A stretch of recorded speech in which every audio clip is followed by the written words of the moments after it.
భారతదేశ పరువు ప్రతిష్టలకు సంబంధించినటువంటి అంశం మిస్ వరల్డ్ నుంచి ఎవరైతే మిస్ ఇంగ్లాండ్ మిస్ మిల్లా మ్యాగీ ఆమె ఇంగ్లాండ్ వెళ్ళిపోయి అక్కడ ఇచ్చినటువంటి ఒక ఇంటర్వ్యూలో ద సన్ ఇంటర్వ్యూలో మాట్లాడినటువంటి కామెంట్స్ ఇప్పుడు చాలా వైరల్గా మారాయి. అంటే ఆమె వచ్చినప్పుడు హైదరాబాద్ చాలా బాగుంది, చాలా బ్రహ్మాండంగా ఉందని చెప్పింది.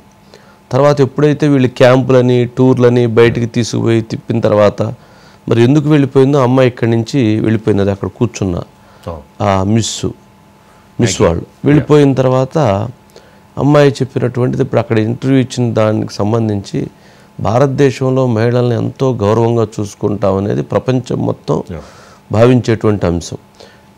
కానీ ఇప్పుడు అమ్మాయి అక్కడికి వెళ్ళిన తర్వాత మమ్మల్ని కొంతమంది వ్యక్తుల దగ్గర కూర్చోబెట్టారు, అమర్యాదగా ప్రవర్తించారు, మమ్మల్ని వేరే రకంగా ట్రీట్ చేయాలని చెప్పి భావించారు అనేటువంటి కామెంట్స్ చెప్పటం అనేటువంటిది ఇది భారతదేశ ప్రతిష్టకు సంబంధించినటువంటి అంశం.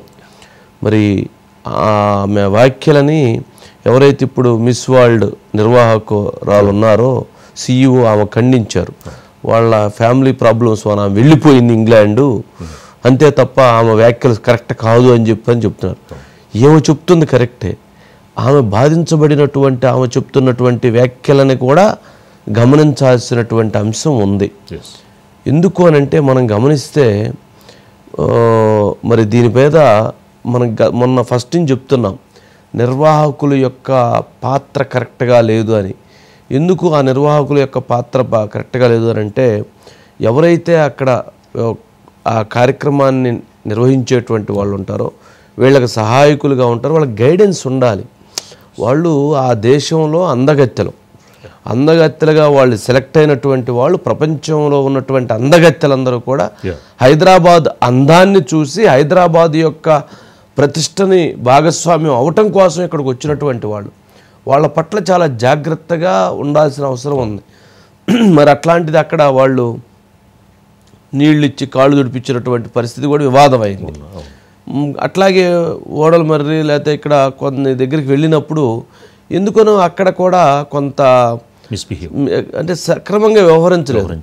ఆడ మినిస్టరు ఆయన ఉన్నాడు అక్కడ, ఆయన మండల లీడర్లని గ్రామస్థాయి లీడర్లని ఆయన దగ్గర పనిచేసే వాళ్ళు అందరిని తీసుకొచ్చి వాళ్ళకి బొకేలు ఇప్పిస్తాడు. ఏందది మిస్ వరల్డా లేకపోతే అదేమన్నా మన ఊర్లో జరిగేటువంటి డ్యాన్స్ పోటీలా? మినిస్టర్ స్వయంగా ఉండి ఆయన దగ్గర ఉన్న డ్రైవర్లో లేకపోతే ఆయన దగ్గర సరే ఇంపార్టెంట్ లీడర్స్ ఎవరిని కొద్దిమంది వచ్చారంటే ఓకే, ప్రతి ఒక్కరిని తీసుకొచ్చి వాళ్ళకి బొకే ఇచ్చి వాళ్ళకి షాలువా కప్పిస్తారు. ఏందండి అది? ఏం పద్ధతి అండి అది? ఏం వ్యవహారం అండి అది? అది రకరకాలుగా వెళ్ళింది, రకరకాలైనటువంటి చర్చలు జరిగినాయి. ఆర్గనైజేషన్ బాగలేదనేటువంటిది బయటికి వినపడుతుంది. ఆర్గనైజ్ చేయటం అనేటువంటి దాంట్లో సరిగ్గా వ్యవహరించట్లేదు అనేటువంటిది కూడా వినపడుతుంది. అంటే ఇప్పటికైనా ఇంకొక వారం రోజులు ఉందనుకుంటా తక్షణం ముఖ్యమంత్రి గారు దీని మీద బాధ్యత తీసుకొని తక్షణం దీని మీద రివ్యూ చేసి గౌరవ మర్యాదలకు నష్టం జరగకుండా, అందుట్లో ఇది దేశ పరువు ప్రతిష్టలకు సంబంధించిన అంశం. ఇంగ్లాండ్ అందగెత్తిపోయి ఇంగ్లాండ్లో మాట్లాడిందంటే ఇండియా గురించి మాట్లాడింది. అందుకని ఇది మనందరం ప్రతి ఒక్కరికి సంబంధించిన గౌరవ మర్యాద సంబంధించిన అంశం.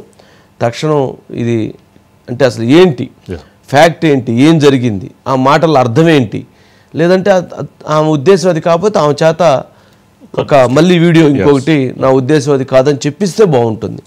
లేదంటే ఇది చాలా అమర్యాదకరమైనటువంటి అంశం. నిజంగా అట్లా కనుక నిర్వాహకులు ఎవరైనా కనుక వ్యవహరిస్తే వాళ్ళని హైటెక్స్ దగ్గర పైన గుమ్మానికి ఏలాడి తీసి కొట్టుడు కొట్టాలి. ఐసీ గారు getting into coaches most evenings and being driven through the streets of India, it didn't sit well with me. I wasn't there to entertain conversations with dignitaries that have helped the system. I'm there to talk about what I'm championing for and what I believe in and what I believe is right. And I wanted to help, so I gave out my hand and then I got told that I could not communicate with this person because they are classed as lower and I have to get back onto the coach. That is not what Miss World stands for me.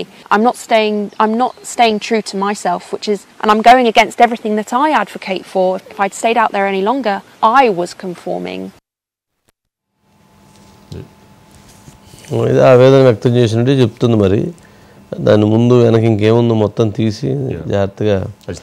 IC గారు good evening. Good evening అండి. ఏందండి ఇదేందండి ఈ గోల ఏందండి? మనం ఏదో తెలంగాణ జరువు రానా అని చెప్పానంటే ఇది చివరికి అడు చేసి ఇటు చేసి ఇదంతా కూడా గందరగోళం చేసి పారేశారు. మాత్రం తెలంగాణ సే జరూర్ జానా అని వెళ్ళిపోయింది వంశీ గారు. అదే ఏంటిది మరి వంశీ గారు అంటే మొదటి నుంచి కూడా మిస్ వరల్డ్ విషయంలో ఏదో ఒకటి అంటే ఇక్కడ తెలంగాణలో రాజకీయాలైనా ఇంకోటైనా డైనమిక్గా ఉన్నాయి కాబట్టి వెంటనే అటెన్షన్ కూడా చాలా ఎక్కువగా ఉంటుంది గవర్నమెంట్ చేసే వాటి మీద.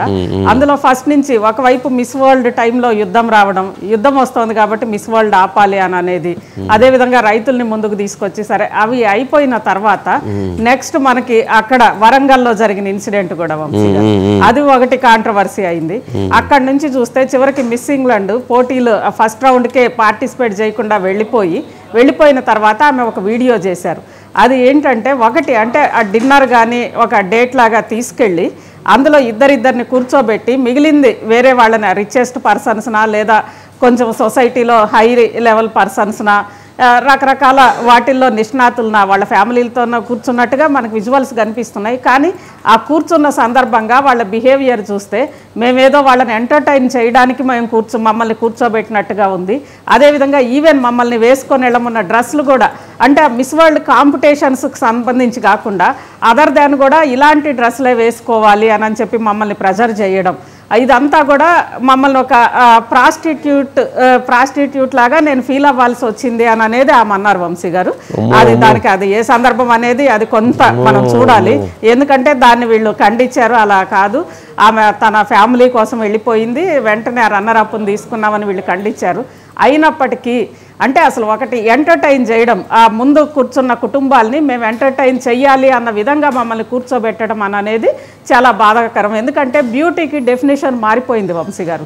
ఒకటి miss world beauty with purpose అంటే ఏదైనా ఒక గోల్ కోసమే బ్యూటీ అనేది దాదాపు ఒక 10-15 సంవత్సరాల నుంచి కూడా ఈ కాంపిటీషన్స్లో కూడా అసలు రూపాలు మార్చుకున్నాయి వంశీ గారు. అంటే కేవలం వాళ్ళ ఎటైర్ కాదు, వాళ్ళ డ్రెస్సింగ్ కాదు, లేదంటే వాళ్ళ స్టైల్ కాదు, దాంతోపాటు వాళ్ళ టాలెంట్ కానీ లేదంటే వాళ్ళ గోల్స్ కానీ ఇవన్నిటికి కూడా పరీక్షలు జరుగుతున్నాయి. అంటే వాళ్ళ చారిటీ ఎలా ఉంది, సమాజం పట్ల వాళ్ళ ఏమంటారు అండర్స్టాండింగ్ ఎలా ఉంది, వాళ్ళ గోల్స్ ఎలా ఉన్నాయి, పాజిటివ్ వైపు ఉన్నాయా, సమాజానికి మంచి చేసే విధంగా ఉన్నాయా, వీటన్నిటి మీద కూడా అన్ని రౌండ్స్లో ఇవన్నీ వాళ్ళ తెలివితేటలు వీటన్నిటి మీద జరుగుతున్నప్పుడు వాళ్ళ ముందు మమ్మల్ని ఎంటర్టైన్ చేయడం ఏంటి అనేది ఆమె ప్రశ్నించింది. ఇక్కడ మనం ఇంగ్లాండ్ గురించి కూడా చెప్పుకోవాలి వంశీ గారు. ముఖ్యంగా గతంలో అంటే విక్టోరియన్ టైంలో జనరల్గా అసలు ఇక్కడ మిస్ వరల్డ్ అనేది సరే అప్పుడే దీనికి ఇది అయిందేమో మనకు తెలియదు, కానీ జనరల్గా ఒక వెడ్డింగ్ సీజన్ వచ్చినప్పుడు జూన్ ఆర్ జూలైలో మొత్తం అంటే ఇంగ్లాండ్లో ఉండే మ్యారేజ్ అవ్వాల్సిన లేదంటే అప్పుడే పెళ్ళిడికి వచ్చిన అమ్మాయిలందరినీ ఇలానే గౌన్లు వేసి తీసుకెళ్ళి రాణి ముందు ఒక వాక్ చేయించేవాళ్ళు వంశీ గారు. అంటే ఆ ముందు ఒక ప్రదర్శనలాగా చేసేవాళ్ళు. దానికి అందరు కూడా రిచ్ పర్సన్స్ అందరు కూడా అక్కడికి అటెండ్ అవ్వాలి. ఆ తర్వాత వాళ్ళతోటి డిన్నర్లు లేదా డేట్లు, అక్కడే ఆ బాల్ రూమ్ డ్యాన్సులు, ఆ సందర్భంగా బాల్ రూమ్ గౌన్స్, అక్కడ వాళ్ళకి కావాల్సిన ఏమంటారు లైఫ్ పార్ట్నర్ని ఎంచుకునే పరిస్థితి అక్కడ ఉండేది వంశీ గారు. రాను అది చాలా అన్యాయము. మహిళలను అంటే ఒక మోడల్స్ లాగా ఒక ఏమంటారు ప్రదర్శనకి పెట్టినట్లుగా ఉండడం అనేది తప్పు అని చెప్పి నెక్స్ట్ వచ్చిన క్వీన్ ఎలిజబెత్ ఆమె దాన్ని రద్దు చేసింది వంశీ గారు. కానీ అందుకే ఇలాంటి ఆరోపణల వల్లే మిస్ వరల్డ్ పోటీలు కూడా రూపం మార్చుకున్నాయి. పూర్తిగా అందాల పోటీలు అనేవి అందాలు కాదు, అందాలతో పాటు తెలివితేటలని. కానీ ఇక్కడ అలా జరగలేదు. ఆ డిన్నర్ సందర్భంగా జరిగిన అంశాలు కానీ లేదా పిల్లల మరిలో మనం చూసాం కదా వంశీ గారు విజువల్స్, ఇలాంటి వాటిల్లో ఎక్కడ ఆమె కొంత హర్ట్ అయిందేమో అనిపిస్తోంది వంశీ గారు. ఇండియాకి వెళితే ఇట్లా జరిగిందని చెప్పడం అనేది ప్రపంచం ముందు మన పరువు ప్రతిష్టలకు సంబంధించిన అంశం కదా. ముఖ్యమంత్రి గారు తక్షణం దీని మీద రివ్యూ చేయాల్సిన అవసరం ఉంది. ఎంతో ప్రతిష్టాత్మకంగా పెట్టి ఆయన ఏదైనా పని చేద్దాము, దానికి ఏదైనా మంచి తీసుకొద్దామని ఏదైనా ప్రయత్నం చేస్తే ఈ చుట్టూతా ఉన్నటువంటి మంది మార్గంలో ఉన్నటువంటి ఎదవలందరూ తయారయ్యి దాన్ని ఏదైనా కానీ ఆ ప్రోగ్రాం నాశనం చేసిందాక, ఆయనకు అప్రతిష్ట తెచ్చిందాక, ఆయన గబ్బు పట్టించిందాక వీళ్ళు నిద్రపోయేటట్లేరండి. ఇప్పుడు అంత పెద్ద ప్రోగ్రాము ఎవరికైనా బాధ్యతలు అప్పచెప్పిన వాళ్ళు ఎంత బాగా చేయాలి, ఎంత సిన్సియర్గా చేయాలి. అసలు అసలు అసలు అది లేనే లేదు. ఏంటో వీళ్ళు. సరేనండి అజిత్ గారు.